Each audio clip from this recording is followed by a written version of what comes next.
You know, this mini documentary was definitely something that I have to say kind of caught me by surprise. Because initially I was thinking about the different heroes of the faith in war. And I was really praying about it. And one of the people that came across my ears was a gentleman by the name of, Geoffrey Studdert Kennedy. And I learned about him from listening to Dr. David Jeremiah as he was reading a prayer from him. And the prayer he wrote was a prayer that he wrote to his young son when he was traveling through a ravaged, war-torn France.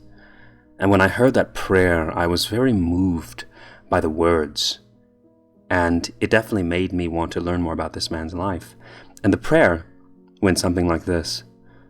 The first prayer I want my son to learn to say from me is not God, keep Daddy safe, but God, make Daddy brave. And if he has hard things to do, make him strong to do them. Life and death don't matter. Right and wrong do. Daddy dead is Daddy still, but Daddy dishonored before God is something awful. Too bad for words. I suppose you'd like to put in a bit about the safety, too. Old chap and mother would. Well, put it in. But afterwards, always afterwards, because it does not really matter near so much. And I think reading about that prayer and just how he thought, it just struck me. God, keep Daddy safe is not the prayer to pray, but God, make Daddy brave. And I think, looking at Geoffrey, I think he wasn't someone who just left it at words. Learning about this man's life, he was someone who really put it all on the table. He put it all on the line. And the one thing I really learned about him is, he didn't stop at prayers. He stopped at action. And he put faith with it. And the things that he did, not only in the war, but after the war, he really put his heart and soul in it. And, I think when you hear his story, I think you're really going to be touched. Because I think the reason why he stands out in the faith is because while many men were praying it, he was doing it. He was seeing it through. While many men were on the sidelines praying, he was on the front lines praying. And I think this is what made Geoffrey Studdert Kennedy a man to just be adored in the faith. I think this is what made him a hero of the faith. Someone we could all look up to.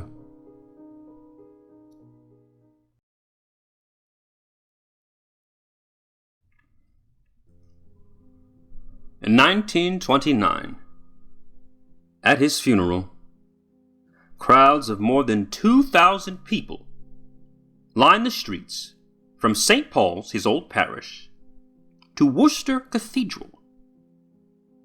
As his funeral procession rolled by, the more than 2,000 people along the sides of the streets tossed out packets of Woodbine cigarettes in the procession's path.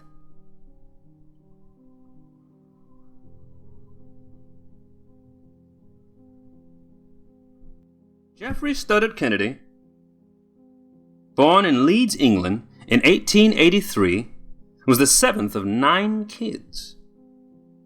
He was born to his mother, Jeanette Ankettle, and his father, William Studdert Kennedy. His father was a vicar or bishop in Leeds, in the Catholic Church. Growing up in Leeds, Geoffrey dealt with many things all around him. From those who were poor and barely able to eat, to crowded streets that met him day in and day out. Geoffrey was a man who lived in a not-so-pleasant city, but still, he managed to find his way through. Not only to faith, but believe it or not, also to the Catholic Church.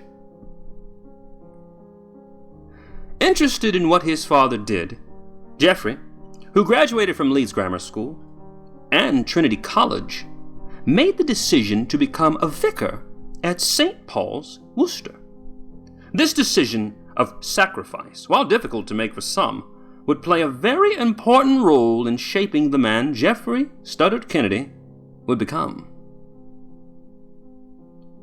You see, in 1914, Geoffrey's world and the world of so many others would be rocked to its knees. You see, that was the year England and countless other nations plunged into what would be known the world around as World War I. As many sons and daughters went to join the war efforts, Geoffrey, never one to shy away from helping, joined the fight as well. He made the decision to join as a chaplain to the armed forces on the front lines. And as the war waged on the front lines and troops began to breathe their last breath, it was Chaplain Geoffrey to the rescue.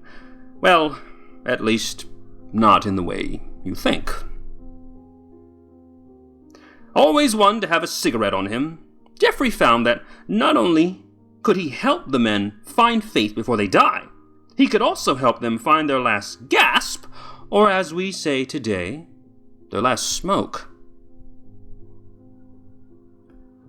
As the war carried on, Chaplain Geoffrey would use his money to buy tons of Woodbine cigarettes for the troops on the front lines about to die.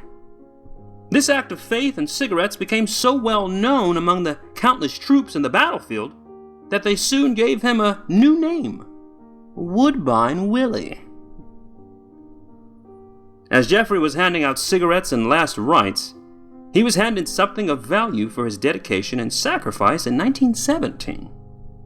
Geoffrey Studdert Kennedy became one of only 3 chaplains during the war to win the Military Cross. Geoffrey was awarded the cross for running onto the front lines during a German attack and helping the wounded. As Geoffrey's never shy away attitude and bold faith won him hearts and minds in the trenches of war, it would soon win him hearts and minds in a different place. Geoffrey, now on the other side of war, wrote about his experiences. He published them in books, Rough Rhymes of a Padre in 1918, and More Rough Rhymes in 1919. And he made known his passion for Christian socialism and pacifism. In books he wrote like Lies in 1919, Democracy and the Dog Collar in 1921, Food for the Fed Up in 1921, and The Wicket Gate in 1923. As Geoffrey not only wrote about his faith and his experiences during the war, he also joined the parish of St. Edmund, Lombard Street in London. And with that, he also became a part-time speaker for the Industrial Christian Fellowship, going on tours all over Britain. But in the end, Woodbine Willie just couldn't outdo the Lord in giving his time and his faith. And in 1929, at the tender age of just 45, Geoffrey Studdert Kennedy became ill on a speaking tour and died.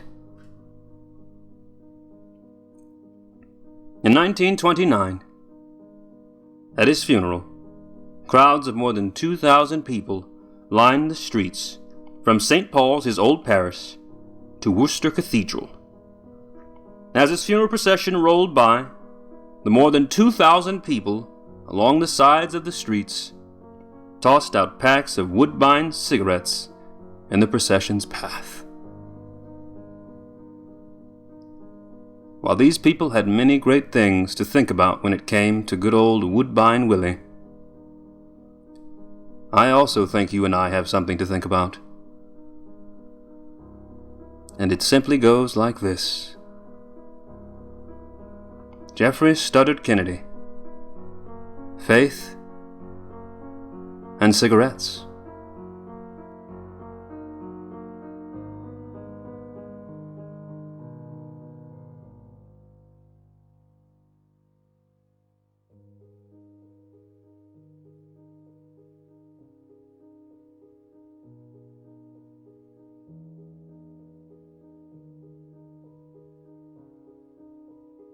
This is an M.King media production.